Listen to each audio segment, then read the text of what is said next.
Welcome to the Qualified Tutor podcast. I'm your host, Ludo Miller, and I'll be interviewing tutors and thought leaders from across the tutoring landscape to inspire, inform, and motivate you to become the best tutor you can be. The Qualified Tutor community is a safe and supportive space for tutors who love to learn and grow. We offer training, resources, ideas, and a chance to connect with like-minded tutors. If you'd like to continue the conversation, join our Qualified Tutor community at www.qualifiedtutorcommunity.org or find it in the show notes. Welcome to our next episode of the Qualified Tutor podcast. Today we are joined by Eli Baigel, who is a Teach First teacher, has been since the program started last summer, but more importantly, he has one of the wonderful course alumni of our qualification of tutors. Eli was on the first cohort we had, and you will have heard his voice before on one of our previous episodes where we spoke with the qualified tutor graduates. We've been very impressed and grateful to Eli for providing the insights that he's built up over his education and into his Teach First program. And we are really looking forward today to talking about the role of the teacher and the role of the tutor, as this is something that Eli covers. So Eli, welcome to the Qualified Tutor podcast. Thank you. It's a pleasure to be here. Thank you very much. It's a strange time, of course, and the whole Qualified Tutor course that we ran and the cohorts that we've had so far have all been since lockdown began. So we feel that lockdown is kind of our business normal, but obviously a lot has changed for you. Certainly, a lot has changed for me. There's been a big move to online teaching, trying to get students to engage with online learning has definitely been a challenge, a fun challenge at times, but sometimes quite a painstaking task. Yeah, I'm sure you can imagine. Yeah. So what do you think the biggest challenges since lockdown has begun have been? I think the biggest challenge really is about finding that productivity every day and kind of telling yourself to get online and maybe and engage with students through the screen. It can sometimes feel quite strange that you don't have that face-to-face interaction. But I think it's really important to realize that even though it's behind a screen, the teaching is still taking place. And we might have to innovate the ways we teach in order to really get the results that we want from the students during this difficult time. Yeah, I think that's the main thing, isn't it? Really, is that despite all the issues that have arisen, that there is still a whole amount of teaching going on. And we've heard recently the announcement of the National Tutoring Programme and how that's been rolled out in order to allow students to kind of, in their words, to catch up on the learning that they've missed. But we feel that it's more about giving students that learning that they've missed and kind of finding that love for learning again that really best happens in a face-to-face environment. But so Eli, I imagine a lot has changed for you, and this being your first year of the Teach First environment, this is probably one of the Teach First cohorts that has been most affected, really. So well done for dealing with that. Yes, I never expected a global pandemic at the start of this year, I can tell you that. No, and then maybe I won't make you give us an answer here, but maybe your choice of path would have been different if you'd known that this was coming. But possibly. Yeah. Possibly. So Eli, we'd love to start with this question. I'm sure if as a listener to the QT podcast before that you've heard this question, but what kind of student were you, Eli, and did you or have you ever had a tutor? Yes. So as a student, I feel like I was probably slightly annoying, actually. I was really, really chatty, but not quite disruptive enough to actually warrant being sent out of a classroom. So I was that sort of student in the middle who's a low-level disruptor. That's a new phrase. I haven't heard that one before. Yeah, it's a big buzzword that's used in teaching to describe students that were a bit like me, I suppose. But it's interesting to read now about ways that teachers try and manage this type of behavior in the classroom. And I suddenly realizing all the ways that my teachers actually were managing my behavior when I was back at school. So it feels almost like I'd fallen for all the teachers' tricks.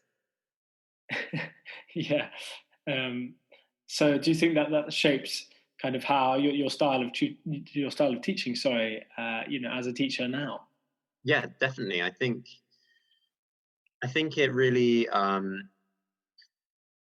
makes you think how much teaching, just to go further on the tricks analogy, it's almost kind of like being a magician in a way.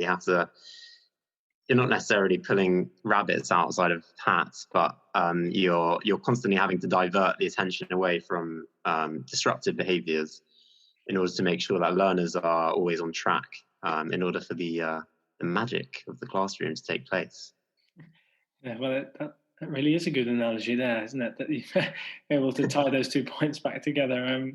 But so I guess, going off that point, that's one of the other beauties of the tutoring environment, isn't it? Is that you're not having to deal with that classroom management, that aspect of dealing with 30 kids at once. You're able to channel that attention, that focus on one student. So even if there is disruption there, you can work that into your sessions. Is that something that you found with your tutoring sessions?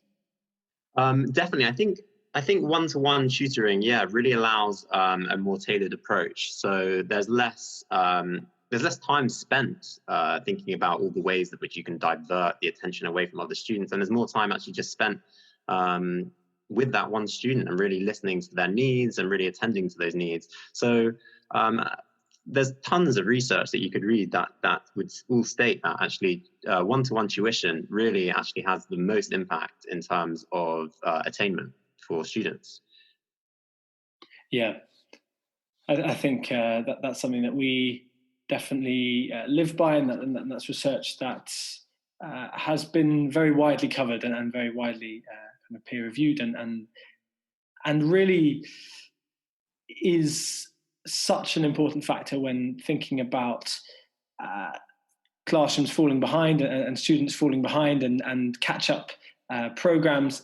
It's really that one-to-one tuition has been seen to have a seriously large effect compared to other forms of content delivery and of teaching. So I guess that's an incredibly very important aspect to keep in mind. But what we were talking about this really kind of earlier, Eli, but how do you think, or what do you think the role of the teacher has become in this period of lockdown? Do you think there's been a change to what is expected of the teacher? Yeah, that's a really interesting question, actually. There definitely has to be there had to be a pretty big shift in the way in which we think about teaching since lockdown began. I think in some ways a lot of education is still imbued with this idea that teaching online is almost secondary to any other teaching, and it's almost something which won't yield the same results. And I think that's something we've really had to change our perspective about. We've really had to kind of look at new methods of engaging students online. We've really had to kind of look at how we can actually use data online to inform our practice, which is things that in the past we maybe actually let take a backseat, but now they've actually they're the driving force of of learning during coronavirus. Yeah, and they've had to be, haven't they? They've come, that rise in technology and ed tech that's so widely discussed has been accelerated, and that's perhaps not a bad thing at all. The systems were ready to be implemented, and coronavirus has forced them to be so. But I want to go a little deeper on that. What systems kind of data management are you talking about? How can we enhance that online learning environment for students?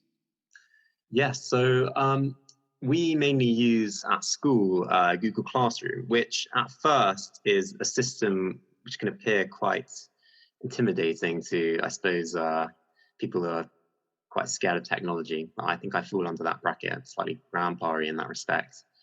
But I think after receiving we've had quite a few CPD sessions on how to use Google Classroom effectively, and it is incredible the amount of data you can yield from Google Classroom. I mean, there's whole reports for every student based on the assessments they've done. You can have like real quantitative data that you could then look at and see exactly where students are falling behind, which topics need to be addressed. And I think that's something which, if it did happen before, it would have taken painstaking hours, hunched over a laptop with Excel. Now it can be done in 2 minutes online. I think that's a really, really important resource for teachers. Yeah, it's about streamlining the process, isn't it? It's about making sure that the teacher's time is spent most effectively on planning those sessions and coming up with really creative ways to keep students engaged, not on laborious reports or attending to children's kind of students' assessments, intending on the admin inside of those assessments. So I think you've picked up really nicely on kind of how EdTech has not only allowed us to deliver or continue to deliver while we're not in the classroom, but also how actually looking further afield it can be implemented long term to improve the learning environment. I was picking up on a point there that you mentioned about CPD and about how actually we should constantly be looking in the education sphere, as in so many other industries, for CPD. It seems to be that people think that tutors and educators, there seems to be a lack of CPD there, and perhaps that's because of the traditional setup of this sector, and perhaps it's to do with the fact that tutors have never been seen as a profession that requires continuous development, because it's something that's seen as a sort of short-term gap, both for students and for the tutors themselves. But what do you think, Eli, are the benefits of professional development in tutoring? Yes. So recently, I've seen there's been a massive increase in the amount of free CPD sessions, whether that be for tutoring, whether that be for teaching or leadership roles in schools. I think it's so key to use these sessions because they really allow for better quality teaching. And I'm actually really privileged to be part of the Teach First program, and so much of the program is based on the constant state of learning and constantly using new CPD in your classroom practice. There's always more to learn, that kind of philosophy. So I would really urge everyone to go to all the free CPDs that are on offer while they're still free during this period. There's so many things that you can take away from them.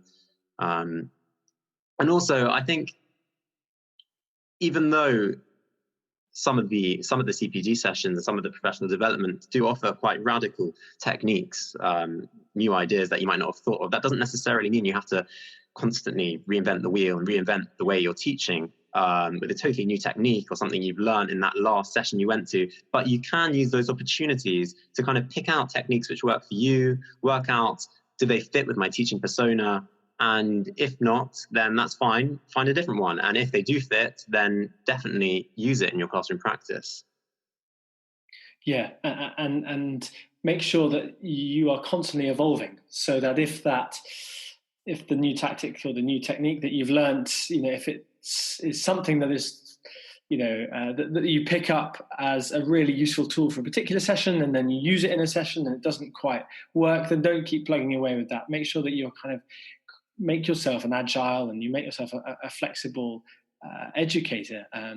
I think that is something that we've really tried to put across in our courses, is that we are providing these tutors and teachers and aspiring tutors that we have had on our course so far. We are giving them the tools to become better educators, and we're not saying that there is no skills there to begin with. We're not saying that the participants of our course are arriving with nothing, but we are just supplementing what our participants already have with more useful techniques or a deeper understanding of the pedagogy behind it.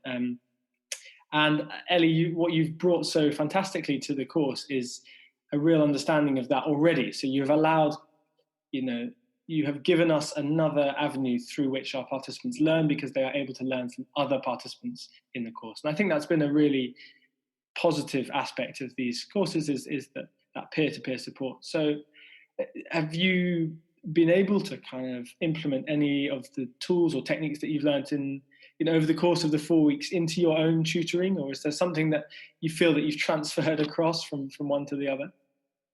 Yeah, so I think there was one particular part of the course which I felt would not only suit my tutor sessions, but also actually suit a classroom environment as well. So that was really helpful. It was the 5-step plan. So this is something which explicitly lays out the process that is needed to teach an effective lesson. So it's the idea that you come to each tutor session or each lesson fully prepared with allocated timings. You've got planned assessment for learning opportunities inbuilt within your actual tutor lesson plan. I think that is so important, because it's so easy to sometimes turn up to a lesson and think you have it planned, but you haven't really got assessment for learning at each stage of the lesson, at each learning point. And I think the 5-step plan which you have provided for qualified tutor really allows that assessment for learning to take place at each learning point. Yeah, I think it was it's amazing for giving an outline, a framework of how to tutor, but also what it scales as part of it. Within its scope, it allows you actually to use that every single time. And it allows you to use that even as the most expert tutor. You can still use this structure to base your lesson. So it really provides for all levels of tutor ability and of your students' age and ability and level. So I think that that's really been another part of the courses, and something that we've established as a foundation of this course, is that it's not specific to any one area of tutoring or one level of tutoring. It's for all learners, and all levels of tutoring ability so far have really been included. We've had people who've never tutored before. We've had people who've tutored a number of hours before. We've had those more done teaching, like yourself and like Evie, and I think we've managed to kind of incorporate that nicely, and I think that's really one of the positives. But Ellie, you could sort of just taking a step back, I guess. What do you think inspired you to get into education? If there are listeners of ours who are thinking of going down the same kind of routes that you have, and are wondering whether that would be the right route, what do you think it was that inspired you to go down this route of education and specifically kind of teaching and tutoring? Yes, that's a really interesting question, because I actually think one of the main reasons I started teaching was because of an English tutor I had in school. I'm sure you'll be glad to hear that it was actually a tutor that allowed me to take this decision rather than a teacher. I think she really developed my love of learning, which is something I didn't actually necessarily have in the classroom. I was quite apathetic at school, really, actually, when it came to academia and my GCSEs and things. I didn't really think much about it. But this tutor really promoted this idea that learning is not just about getting those results, but it's about constantly going back to what we mentioned before, constantly being in that state of learning.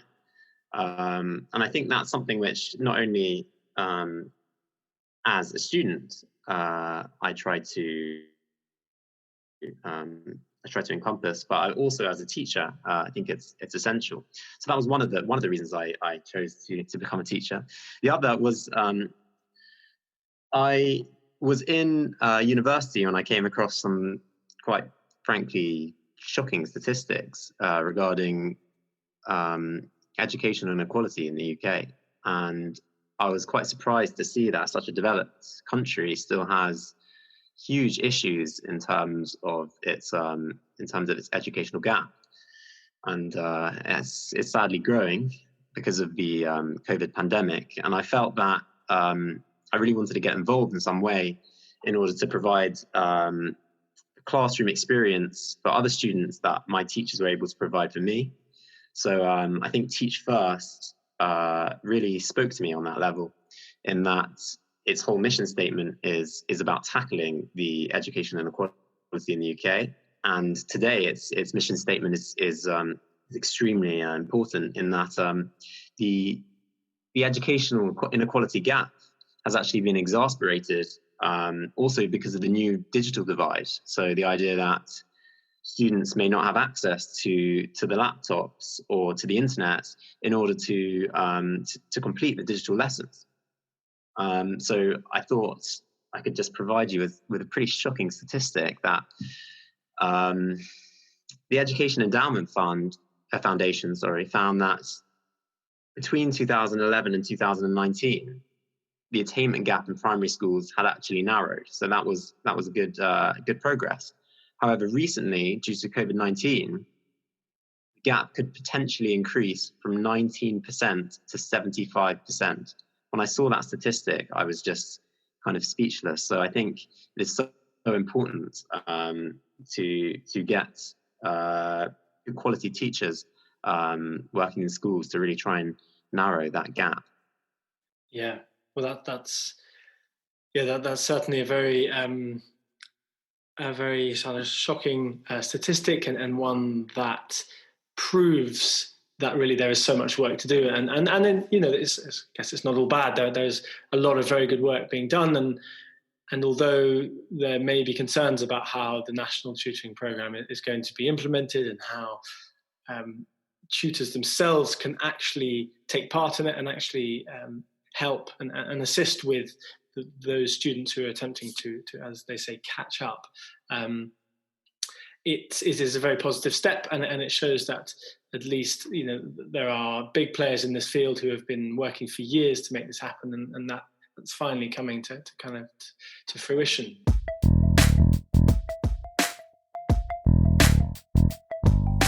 And now a brief word from our founder, Julia Silva.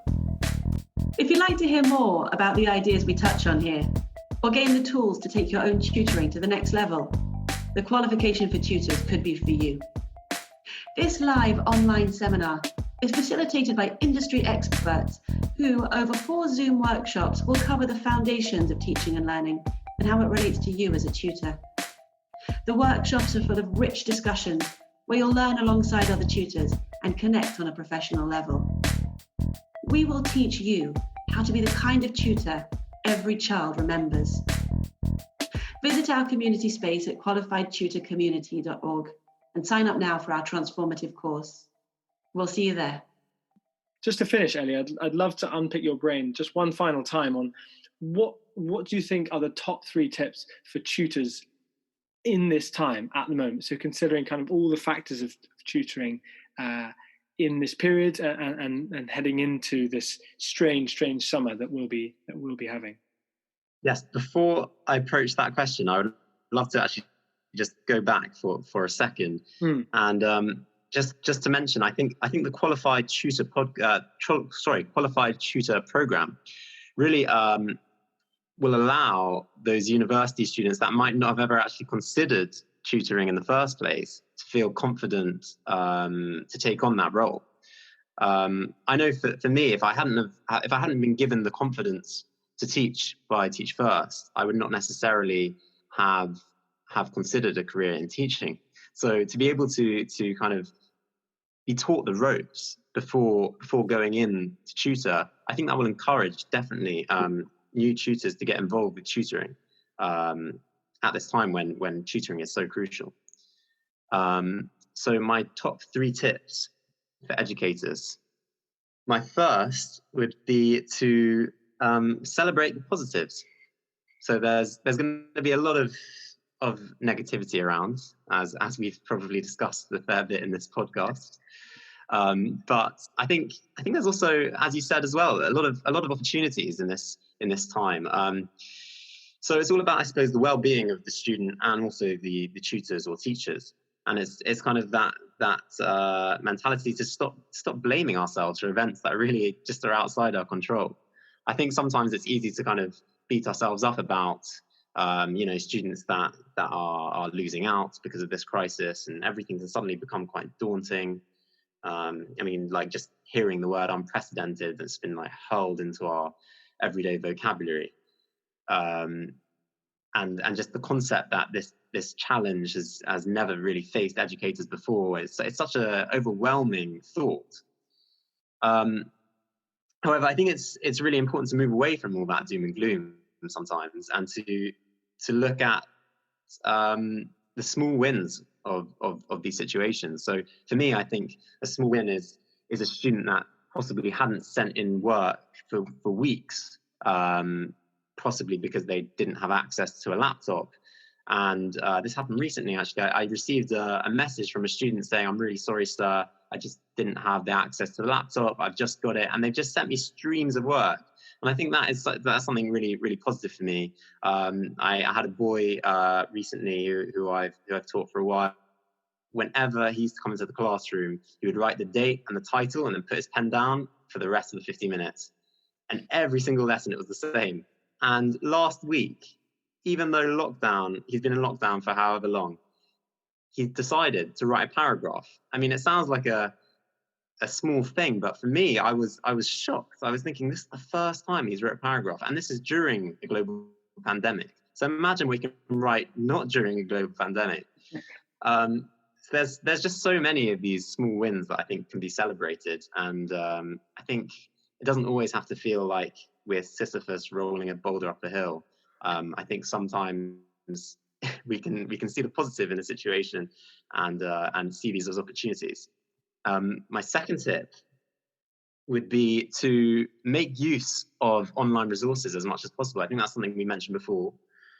But just to reiterate, use Google Classroom, use Edpuzzle, Seneca Learning. These are all resources which are not lazy alternatives to creating personalized teaching resources, where you kind of have to spend hours deciding whether I want green or blue, or should I use Calibri or Times New Roman. I think these are like resources which we should embrace. They are going to cut down our work time, and for a good reason as well. So I think we should embrace them for the idea that they provide for us clear quantitative data that can be analyzed, and also because they use space repetition, for example, a lot of them, which is a great way to embed things within students' memories, which is something which is for teachers can be quite difficult to do within the classroom. So I think it's definitely something we should see as a positive, and to really embrace those online resources. And my final tip would be to just really be patient and understanding with the students. I think that was something that was really emphasized on the qualified tutor course. The idea that students are just at such a crucial stage of their development, and they're presented with such a challenge like this, it's going to have vast implications on their development and on their mental health. And it's almost like a nation has experienced this trauma, and they're obviously going to be suffering from some form of post-traumatic stress, some of them. And I think it's really important for us to realize this, and to really spend the time to ensure that the students' well-being is a priority.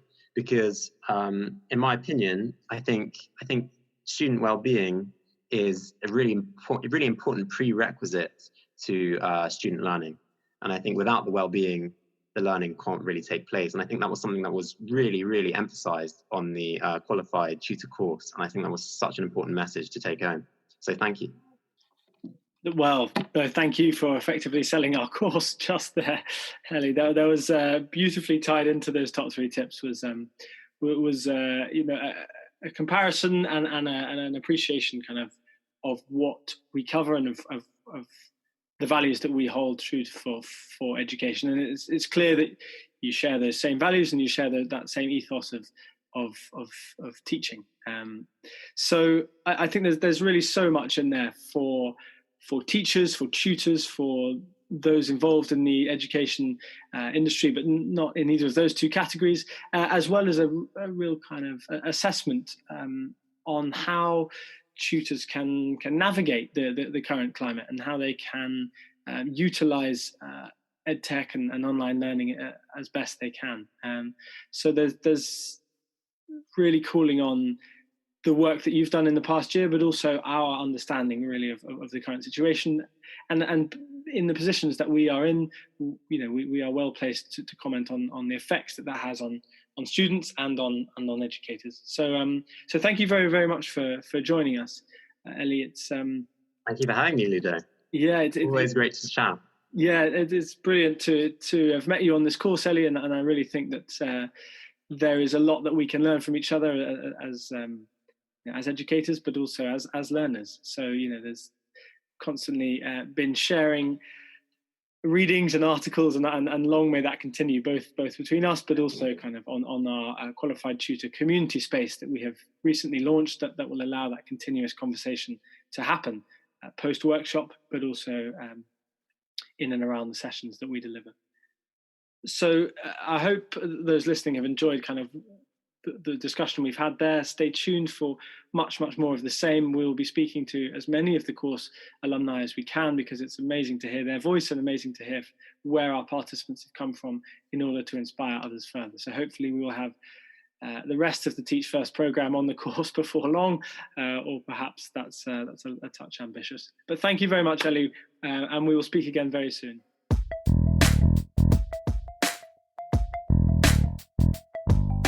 Thanks for listening to the Qualified Tutor podcast, where tutors share their expertise to support the tutoring community.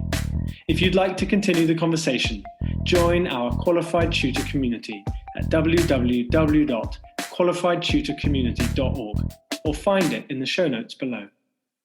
We exist to connect, share, and learn with you, because tutoring is a small job that makes a big difference.